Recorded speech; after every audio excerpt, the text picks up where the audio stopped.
नाज़रीन, आज के वीलॉग में मैं आपको बताऊंगा कि असल स्टोरी जो है बिहाइंड द सीन्स क्या चल रही है और इस वक्त हुकूमत और पीटीआई के दरमियान मज़ाकरात कहां तक पहुंचे हैं और आगे जो इलेक्शंस हैं या आगे सिनेरियो क्या बनने जा रहा है, इस हवाले से मैं तफसील से बात करूंगा। लेकिन उससे पहले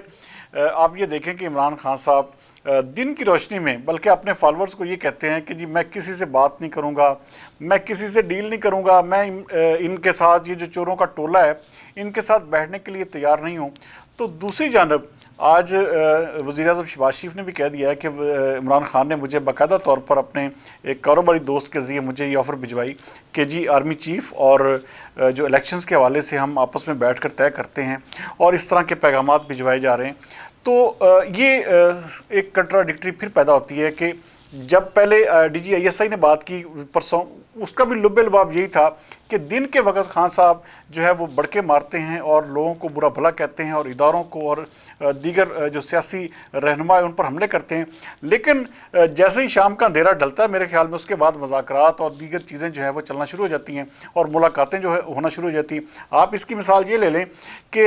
ये जो लॉन्ग मार्च है ये तकरीबन शाम के 3-4 बजे चलता है और उसके बाद 3-4 घंटे चलने के बाद जो है वो फिर रुक जाता है और उसके बाद खान साहब अपनी अहम मुलाकातें करने के लिए चले जाते हैं। ये लॉन्ग मार्च बिल्कुल भी समझ नहीं आ रहा, क्योंकि लॉन्ग मार्च हमेशा चलते रहते हैं, उनका पड़ाव जहाँ पर हो लीडर वहीं पर ठहरता है। लेकिन ऐसा कभी नहीं हमने देखा कि कोई ऐसा लॉन्ग मार्च हो जिसमें लीडर साहबान जो है 3 से 4 घंटे बाद जो है वापस फिर मुलाकातें करने चले जाएँ। बहरहाल इस हवाले से एक कन्फर्म जो मेरे सोर्स हैं मैं उसमें आप उनकी जो मालूमात हैं जो एक इंतहाई हसास राय से हासिल हुई हैं। इलेक्शन जो है नाज़रीन तकरीबन जो डेट है उसके हवाले से एक कंसेंसस जो है डेवलप हो गया है। ये जो मौजूदा हुकूमत है ये ज़्यादा से ज़्यादा फरवरी तक जो है ये हुकूमत करेंगे शहबाज शरीफ, और उसके बाद जो है एक केयर टेकर सेटअप आएगा। केयर टेकर सेटअप जो है उसके बाद जो नया बजट होगा वो नई हुकूमत जो है वो पेश करेगी। ये बड़ी एक अहम तरीन डेवलपमेंट है और अभी तक इस हवाले से किसी को भी नहीं, बहुत सारे जो बाखबर ज़राए हैं उनके अलावा किसी को भी अमूमी तौर पर इस बात का नहीं इल्म कि इस चीज़ के ऊपर तकरीबन इत्तफाक़ राय हो चुका है कि इलेक्शंस जो हैं वो अब किसी भी सूरत में आप समझ लें कि फरवरी तक अगर ये हुकूमत करते हैं तो मार्च, अप्रैल और मई का महीना जो है ये फिर केयर टेकर सेटअप गुजारेगा। उसके बाद आप ये ले लें इसको कि मई के महीने के एंड पर या जून के पहले हफ्ते में ही इलेक्शन जो हैं वो होंगे। उसके बाद नई हुकूमत जो है वो अपना चार्ज लेगी।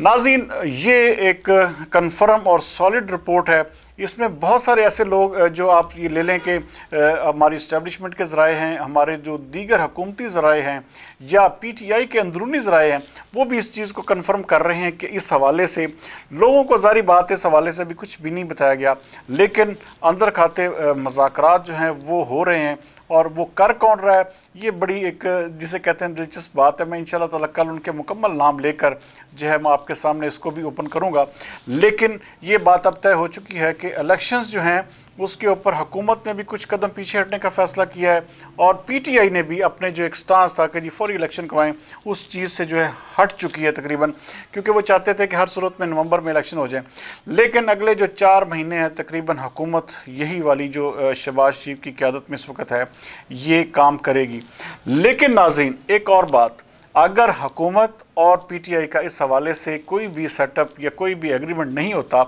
तो ये फिर आप समझ लें कि इमरान खान साहब के साथ जो है इंतहाई बुरा होने वाला है। ये मैं आपको अभी बता दूं, क्योंकि इस हवाले से हुकूमत ने अपने जो ज़िद्द और अना थी कि हम हर सूरत में अगले साल नवंबर या अगस्त के महीने के बाद इलेक्शन करवाएंगे, तो उस चीज़ को हुकूमत ने भी अपने जो है बैकफुट किया है। हाँ, चाहे जाए कि मीडिया के ऊपर इन चीज़ों को ववेला नहीं किया जाता। मीडिया के ऊपर यही दिखाया जाता है कि जी हर सूरत में हम अपनी बात पे खड़े हैं, PTI ये दिखा रही है कि हम अपनी बात पे खड़े हैं, लेकिन अंदर खाते इनकी डील जो है एक जिसे कहते हैं कि एक कुछ ना कुछ ऐसे पॉइंट्स हैं जिन पर इनका आलमोस्ट इत्तफाक हो चुका है। अब देखना सिर्फ ये है कि आया इसका जो है एग्रीमेंट होता है, इसका कोई इनके साथ बैठ के कंसेंसस डेवलप होता है, या आप ये देखें कि क्योंकि इस वक्त इमरान खान साहब ने अपनी जो जंग है वो वफाक के साथ जिस तरह लड़ रहे थे उसको हटाकर सीधा सीधा एस्टेब्लिशमेंट फ़ौज की जानब जो है अपनी तोपों का रुख किया है। और ऐसा पाकिस्तान में अमूमी तौर पर कोई भी लीडर किसी की ज़रूरत नहीं होती, लेकिन इमरान खान साहब को इसका अल्टीमेटली नुकसान तो होना ही होना है, चाहे वो किसी भी सूरत में हो। क्योंकि आज आप देख लें कि FIA ने कराची में इमरान खान साहब को तलब कर लिया 31 तारीख को, और जो फ़ॉरेन फंडिंग केस आ रहा है इसमें ताहयात नाअहली अगर ना हुई तो मेरे ख्याल में कोई 5-10 साल की नाअहली तो इमरान खान साहब की पक्की होगी। क्योंकि इसको कोई भी बंदा जो है वो किसी भी सूरत में डिनाई नहीं कर सकता, क्योंकि इतना बड़ा सॉलिड केस है इमरान खान के ऊपर जो फ़ॉरेन फंडिंग का है। वो किसी भी सूरत में, चाहे कोई अदालत आ जाए, चाहे कोई कमीशन बैठ जाए, वो इमरान खान साहब को किसी भी सूरत में क्लीन चिट नहीं दे सकता, क्योंकि फ़ॉरेन फंडिंग केस में बहुत बड़े बड़े घपले हैं जो कि सीधा का सीधा इशारा करते हैं इमरान खान साहब की नाअहली की तरफ। बहरहाल ये एक अच्छी खबर ज़रूर इसमें से निकली है, और ये इलेक्शंस जो हैं अब हर सूरत में जो मुझे एक बहुत ही इंतहाई काबिल एतबार और हसास तरीन ज़राए से जो मालूमात मिली हैं उसके मुताबिक इलेक्शंस जो हैं वो अगले साल